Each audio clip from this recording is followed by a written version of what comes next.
Welcome to Expedition Networking, a special segment of the Networking RX podcast. I'm Frank Agan, founder and president of AmSpirit Business Connections, and your host for this program. For those of you who are familiar, on the Networking RX podcast, we share information and have conversations with experts, such as authors, researchers, and social scientists. And all of these programs are aimed at helping you learn how to become better at building professional relationships and understanding why they work. In this Expedition Networking segment, however, we're going to bring on successful entrepreneurs and unique professionals and explore their networking adventure and learn how they used relationships to create lasting success. Today on Expedition Networking, we have Nick Capozzi. You know, business leaders talk about generating leads and closing when it comes to selling, and certainly all that stuff's critical.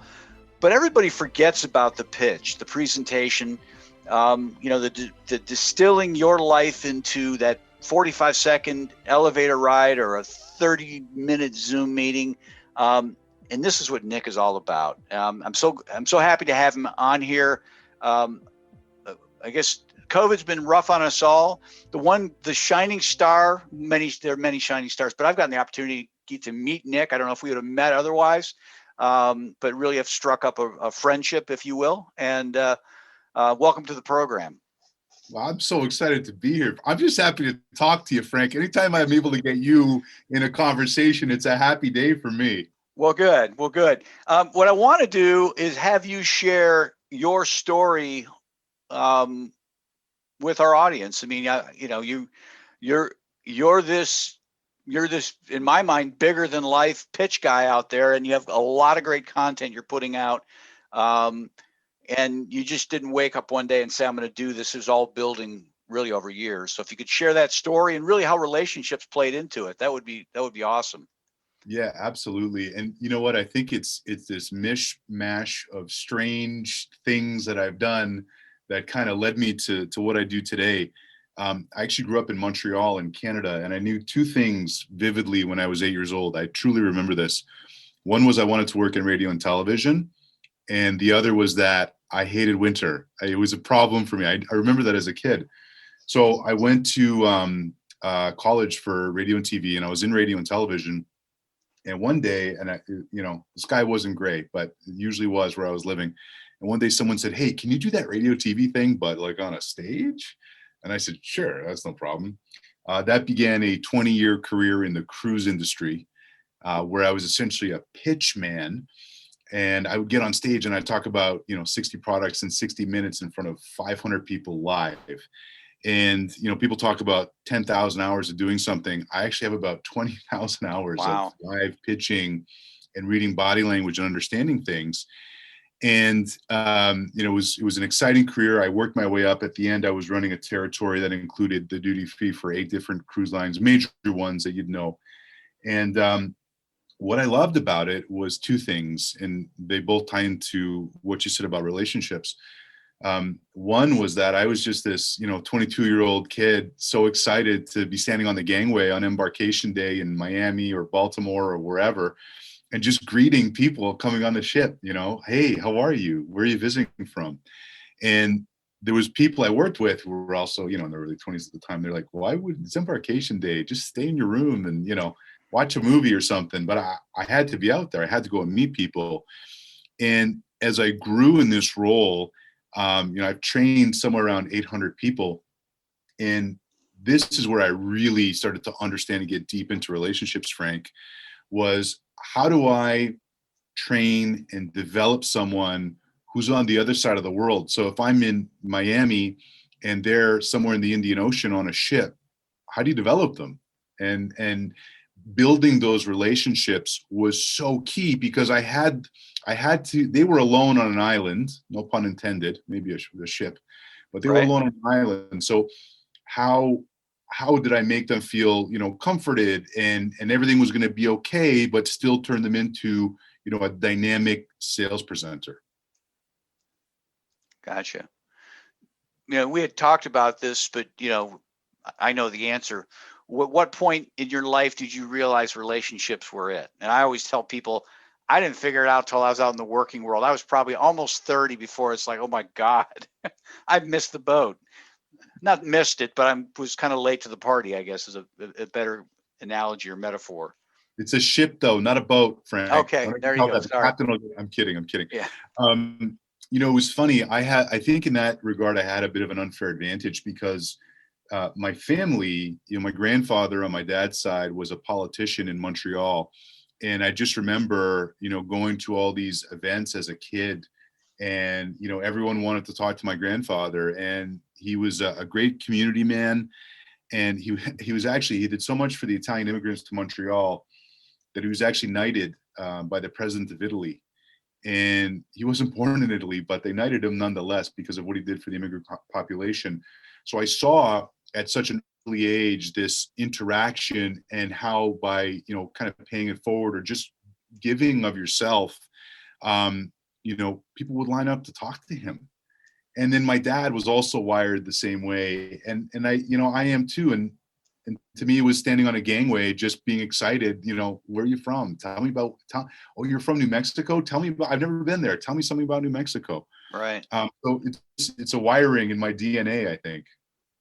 Well, I think that's important. It certainly gives me hope for my kids, because they're all so much further along than I was. And, looking, my grandfather came over from Croatia on the boat, hardly spoke English, and, moved to Chicago. And my father was kind of the mindset, hey, go to college, get a master's, get a PhD. And that was kind of hardwired into me. And, I'm kind of hardwiring into my kids. You know what?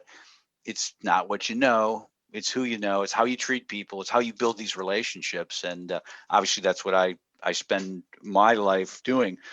So most people I talk to is like, oh, what kind of advice would you give to a younger version of yourself? It generally centers on relationships.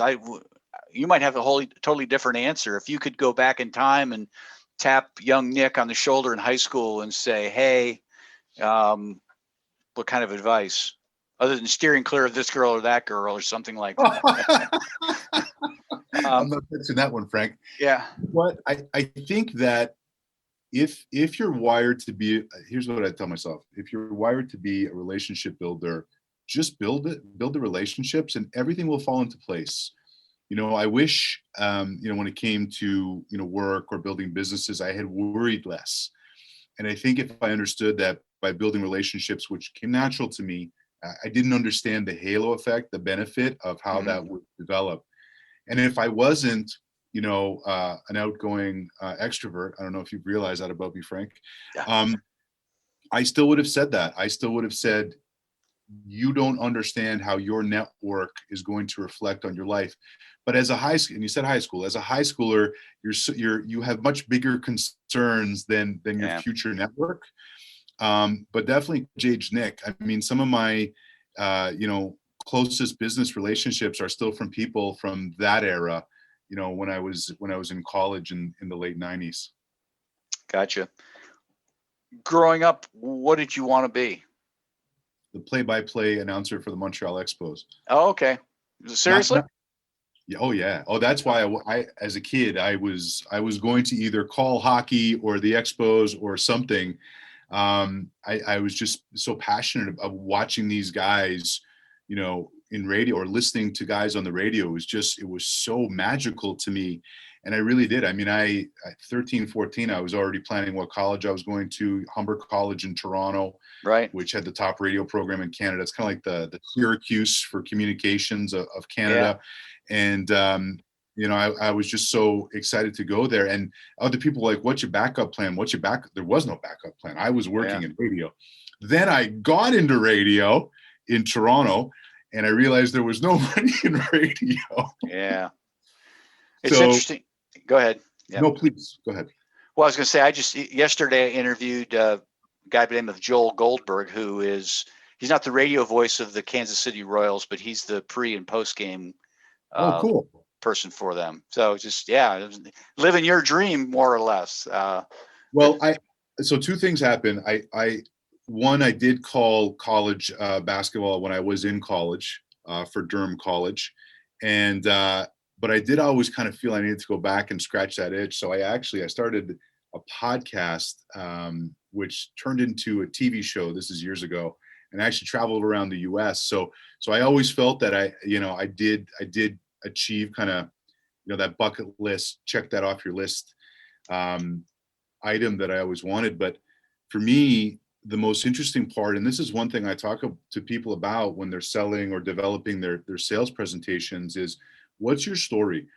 Because anyone I talk to, the first two things I go into, Frank, is radio and cruise ships, because who else has that, right? Yeah. So now, anytime, if I've talked to someone once, I'm like, oh yeah, I'm the radio cruise ship guy, and it comes right back. But everyone has those layers, right? They just, mine, I've just learned how to highlight over the years, but everyone has those real fantastic tidbits to their story, but they forget about them sometimes. Like maybe you took this one unique course in college, which led you on a completely different career path, right? Yeah. You really have to go back and look when you're kind of composing the story of you, and what are all the things, that all those building blocks that led you to create what you've created. When you're not working, what do you do? Work. You work? No, I spend time with my family. I'm again, a winter refugee, so I live here in Phoenix, Arizona. I love spending time with my kids. My wife and I, we live on a mountain here in Phoenix. We hike all the time. She actually runs ultra marathons because she's a lunatic, great lunatic, but she's a bit nuts. Sure. So when she's out, competing and stuff, I'll be there to be her, like the NASCAR guys who are changing the tires, making sure she's got her little gel packs and stuff.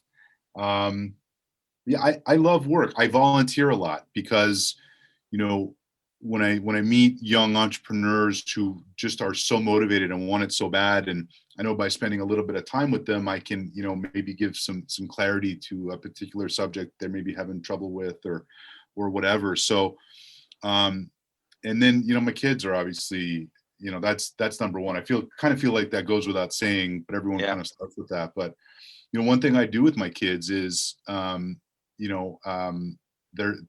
before COVID, I was shuttling them back and forth all the time. It's not a minivan. My Honda Pilot is an SUV. It's not a minivan, but I was constantly shuttling them back and forth. And I would have them listen in on business conversations. And I'd always tell who I was talking to, hey, my kids are in the car. And then after that, I would say, okay, Rafi, my youngest daughter, Raphael, I would say, what did you learn from that? Why did I say this? And then why did they say that? Yeah. Right? So those teaching moments, because my especially my youngest daughter is very charismatic, and my father, I was telling you about my grandfather and my father, they never sat me down and said, hey, let's try and kind of bring this charisma out of you. How do we develop this out of you? So that's a focus of mine, is really making sure my kids are at least shown what the tools are. Whether they choose to take them or not, that's fine, but I want to give them the opportunity in those teaching moments. So I don't know if that counts as I do one thing. This is my one guilty pleasure. I'll do it maybe 8 or 9 Sundays in the season, but I will sit down and gorge on 8 hours of the NFL. I will do that. Okay. Yeah. I will do that every once in a while as well. As far as kids are number one, my kids are now in college and they'll hang out with me, but not nearly as much as when they were younger. But I totally agree. That's was time well spent. Time I would never ever trade for anything. What would be a good opportunity for you? Good referral, introductions? What types of people you're looking to meet? I know you're really trying to formulate that business, and interesting you say that, because when I first started on my own, and I actually left the cruise industry pre-COVID, it was just good timing. I said, I've done everything in sales and marketing. I used to just put that on a 1-slide PowerPoint. Here's 20 sales and marketing topics. What's your pain point, right? Get right to it. What do you want to talk about? And, the more I got involved in the online world, the more I realized people were looking for niche solutions. So typically, the spaces I play in is either sales coaching, whether that's with a solopreneur or, teams, and then content creation. I really try and leverage that radio and television background, and how are we creating content to generate leads, and how do we make it sticky and engaging? So basically, solopreneurs who are either the operator or the technical luminary of what they're doing, and they're so close to putting it all together, how do they distill their story down to that 30-minute Zoom meeting? So that's a place I get great satisfaction. So people like that, I'm always happy to work with and help them develop and grow. Okay, fun question. Last question. How many unread emails are sitting in your inbox? 0. Can't handle it. Okay. When people share screens and they got 964 emails unread, oh my gosh. I'm not OCD in any way, but I need to see that little thing on Google. Woohoo! Your email has been read. All emails are up to date. Well, I am finding, Nick, I ask that question a lot. You are not unusual. I think it might be an entrepreneurial thing because you don't, if you work for somebody, you get a paycheck, right? But when you're an entrepreneur, you don't want to miss an opportunity.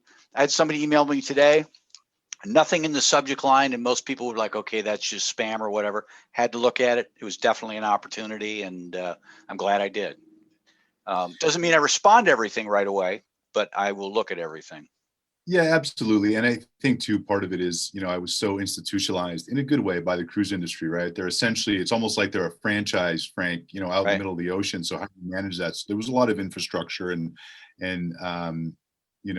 framework that I hadn't grown up with. So I think part of it is just, I'm not polishing my boots every morning, but, there's a lot of things that I do that all those years of being in that system. I actually lived on ships for about 10 years. I actually spent about a decade sleeping at sea, waking up and opening up my drapes to look out the porthole because I wasn't quite sure maybe where we were today. Where are we today? Oh, it's a beautiful tropical location. I wonder which one.